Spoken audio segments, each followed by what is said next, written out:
Chapter 8, Vitamin M. Don't worry, I doubt whether Grandpa can hear me. He doesn't hear too well or see too well or even remember too well these days. I'm glad that your holidays have started from today. Now you can look after him. Last month was... She stopped and shuddered at the memory.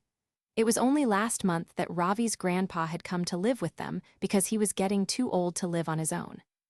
It had been a difficult month, with Grandpa having to be admitted to the hospital because he absent-mindedly took a double dose of his medicines, and then gave them several anxious moments when he got lost on one occasion. He went for a walk and forgot the way back home. Grandpa had got very upset when his daughter, Ravi's mother, insisted that he shouldn't go out alone again. "I'll have you know, Vidya, my dear," he had told his daughter with a trace of the firmness that had been a natural part of his job as a lawyer, "that I've been looking after myself for the better part of my 75 years.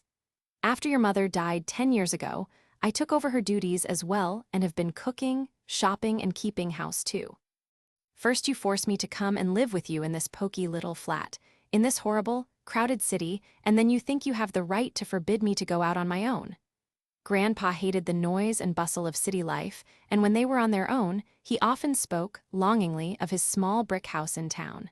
Such a wonderful place, with that big mango tree in the garden. It is so quiet that at dusk you can even hear a leaf fall. But then Grandpa had slipped and fallen in the garden late one evening while he was pottering around and lain outside all night because there was no one at home to help him up. That was a month ago, and it made Ravi's mother lock up the tiny brick house and bring Grandpa to live with them. "Whatever happens, Ravi, you're not to let Grandpa go out on his own. It's too dangerous," she instructed, adding details of medicines to be given to Grandpa after lunch. Turning to her father, she said, "I'm off to work, Papa. Ravi will be here to look after you. His holidays have begun from today." Ravi winced at the overloud tone his mother used when speaking to Grandpa, as though she were speaking to a child who couldn't hear or understand too well. Grandpa continued to rock gently and gave no sign that he had heard her at all. Expression of embarrassment. "Vitamin M, don't worry, Mama," Ravi promised, looking at his mother's anxious face. He felt sorry for her. "You go to work. Grandpa'll be fine at home with me." "Shall we play chess or watch the cricket match on TV, Grandpa?" Ravi asked after his mother left. Grandpa played a great game of chess, very cool and cunning, and Ravi found that his own game had improved greatly ever since Grandpa had come to live with them. "That's the opening move Karpov made when he played against the computer," he would tell Ravi as he moved a piece, or, "You're making the same mistake that Bobby Fischer made in his historic match against Spassky." How can he remember all those thousands of chess games and still forget the names of people he meets often? Ravi wondered. "You set out the chessboard," said Grandpa, putting his paper down. "I'll just walk across to the corner shop to see if the Tamil newspaper has arrived. Papa usually buys you the Tamil paper on his way home, but if you want it immediately, I'll go now and buy it for you," Ravi offered. "I hope you're not going to be as tiresome as your mother, Ravi, treating me like a baby. Has she told you not to let me go out on my own? Told you to keep me a prisoner here, has she?" Grandpa looked suspicious at this thought. Ravi felt guilty for a moment, then quickly recovered to say loyally, "Of course not, Grandpa. Mama would never treat you like a baby." "Or a prisoner. Good," said Grandpa craftily, "then you'll have no objection to my going out." He picked up his beautiful shiny black mahogany walking stick with a brass handle carved in the shape of an eagle's head, put on his bright yellow cap and declared, "I'll be back home before you can set up the board, Ravi." Off he went, twirling his walking stick jauntily, leaving Ravi in a dilemma. His grandfather would feel hurt if he insisted on accompanying him, and his mother would be furious if she knew Ravi had let him go out on his own. He heard the elevator door shut as Grandpa went down. Ravi decided he would follow Grandpa secretly, at a safe distance, to make sure he came to no harm. "Check your understanding. Why did Grandpa dislike living in the city with his daughter? Why did Vidya not want her father to go out alone? Was Ravi in favor of his mother treating Gr. Anpa like a child? How can you say so? Would Ravi be able to keep up his promise to his mother?" Ravi ran out of the building just in time to see Grandpa's yellow cap disappearing round the corner. Grandpa's first stop was the children's park, where he bought himself a paper cone of peanuts confidently. Vitamin M and settled on a bench, watching the children play. Ravi, feeling very foolish, had to crouch behind a bush trimmed in the shape of an elephant to avoid being seen. He felt even more foolish when a small child came up to him and asked, Are you playing hide and seek? I can show you a better place to hide. SHHH was all Ravi could say before he felt a shadow fall over him and a loud voice boomed. How dare you shoo my child? Who are you? It was the little boy's mother. SHHH, Ravi repeated to the lady.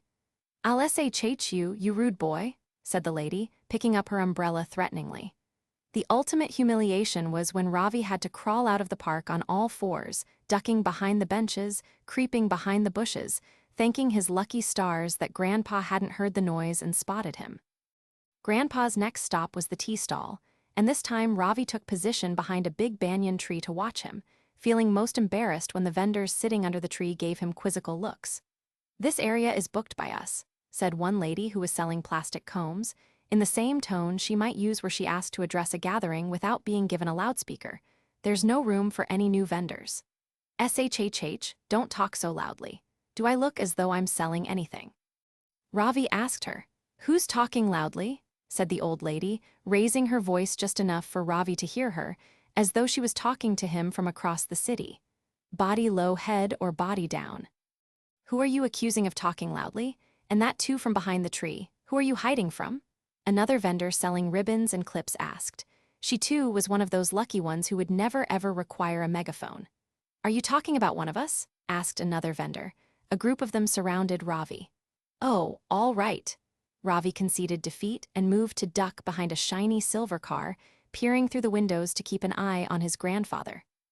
Grandpa took his time sipping a sugary cup of tea. He was forbidden sugar at home, then ate 2 bananas, another banned item, then tucked into an ice cream bought from the cart. Mother would faint if she saw this. Ravi himself felt hot, bothered and close to fainting by the time Grandpa finished his snack. His heart thudded anxiously when he saw Grandpa zigzagging through the traffic as he crossed the road. He shut his eyes in panic when he heard the screech of brakes and opened them just in time to see Grandpa entering the barber shop. Now Grandpa was as bald as a table tennis ball, so Ravi decided that a closer look was in order. He crossed the road, first looking dramatically left and then right, and then hurriedly ducked into the shop next to the barber shop, only to be evicted a moment later amidst a volley of feminine shrieks, because it happened to be a ladies' hairdressing salon. Just as well I was thrown out, thought Ravi, because he spotted Grandpa making his way briskly towards the bus stop, and oh no, boarding the first bus that stopped there. Vitamin M sprinting for the bus and jumping onto it seconds before it started would have deterred a lesser detective, but not Ravi, who was panting as he struggled for a place in the bus. He could see Grandpa's yellow cap somewhere in the front. It was warm inside the bus, so Grandpa took off his cap to reveal a full head of gray hair. Ravi was startled. Surely Grandpa couldn't have bought a wig at the barber shop, he thought, pushing his way to the front of the bus to confront the cap wearer. It was a total stranger. He was wearing a white pajama and shirt, which was Grandpa's standard attire, and a yellow cap exactly like Grandpa's. But wait, the cap had a coffee stain on its rim just like Grandpa's. From doing. Grandpa's cap? Ravi couldn't help exclaiming. The stranger grinned pleasantly and told Ravi that a kind old gentleman in the barber shop had insisted that he take his cap because it was such a hot day. That was typical of Grandpa, always generous. But where was Grandpa? Check your understanding. I complete the flow chart by describing Grandpa's day out. Grandpa goes out to get Tamil newspaper. Ravi gets scolded by 4. And Grandpa drinks 5. And eats. Ravi follows Grandpa. Ravi hides behind a banyan tree and watches. Grandpa then crosses the road and enters a 6. Grandpa first stops at 1. Grandpa next goes to 3. Next Grandpa walks quickly to a 7. And buys 2. And watches. Ravi hides behind a bush to observe. Ravi enters the bus only to discover that he had been fooled. Vitamin M. Was Grandpa lost as feared by Ravi's mother? How would Ravi feel after seeing Grandpa? Do you think Ravi's mother will get to know about what had happened? Ravi went back to the barber shop. Grandpa wasn't there. He wasn't at the park either. Ravi was frantic. After all, his mother had left him in charge of Grandpa. He tried calling first his mother and then his father from a telephone booth, but both numbers were busy. Sick with worry, Ravi went home wondering whether Grandpa would be able to find his way back. To his great delight and relief, the first thing he heard when he opened the front door was the gentle whir of Grandpa snoring in his bedroom. He knelt down near the bed and put his cheek against the old man's face. Grandpa's wrinkled skin had more creases than lines on a map. Grandpa smelt of eucalyptus ointment and shaving cream. Ravi was suddenly overcome with affection for his grandfather and gave him a hug, but Grandpa only grunted in his sleep. He decided not to question Grandpa, because then he would have to reveal that he had been following him. "What did you both do today?" asked Ravi's mother when she got back from office. "I had a quiet morning, but I don't know about Ravi. He just disappeared instead of staying at home to look after me like you told him to," answered Grandpa coolly, while Ravi just looked confused and embarrassed. Grandpa had another surprise for Ravi, a gift-wrapped parcel. Frightened. "But Papa, Ravi's birthday was 3 months ago. Have you forgotten?" exclaimed Ravi's mother impatiently. "No, but you know I always give a gift to every child in the house on my birthday. Have you forgotten?" countered Grandpa very seriously. Ravi's mother flushed and darted a stricken look at the calendar on which she had, at the beginning of the year, circled the date in red and written, Papa's birthday. There was a gift for her too, and for Ravi's father as well, for Grandpa still considered them his babies. Grandpa turned to Ravi's father, who had just walked into the room. "My daughter needs some vitamin M, I think, for her memory." Ravi's mother flushed a darker shade of red and Ravi's father looked confused. Ravi unwrapped his gift to find a thick hardcover book, The Best Detective Stories. "Great stories, Ravi. You can pick up some really good tips on how to be a detective." Somebody quickly. "Vitamin M, how to avoid getting fooled when one is trailing a suspect. For instance," Grandpa said solemnly. "I don't think he wants to be a detective, do you, Ravi?" asked his father, looking even more confused. "I haven't decided yet," answered Ravi, because he was too busy trying to decide whether the twinkle in Grandpa's eye was an innocent gleam or a mischievous one. Written by Ashani Maya.